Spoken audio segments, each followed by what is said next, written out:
আজকে আমি আপনাদের দেখাবো ঢেঁড়সের একটি স্পেশাল রেসিপি। তো এই জন্য আমাদের লাগবে ঢেঁড়স, আর আমাদের প্রয়োজন ওই কাজীর সাথে দেখা করার যেই কাজী আমাদের বিয়ে পড়াইছে। বিয়ের দিন থেকে শুরু করে আজ পর্যন্ত কাজী আমারে জিজ্ঞেস করে নাই যে আমি ভালো আছি কি না। তুমি কি আমার সাথে ভালো নাই? আমি কি এই কথা একবারও বলছি যে আমি তোমার সাথে ভালো নাই?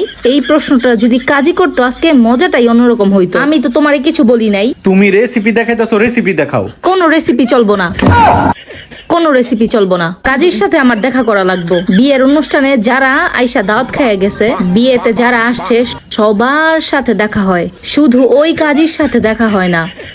ওই কাজীটারে দরকার। যাও কাজীটারে খুঁজে নিয়ে আসো। কাজী তো আমারে কোনোদিন জিজ্ঞেস করলো না যে আমি কেমন আছি। কোনো রেসিপি চলবো না, কোনো খাওয়া দাওয়া চলবো না, খাওয়া দাওয়া বন্ধ। যাও কাজীরে খুঁজে নিয়ে আসো তুমি এখন।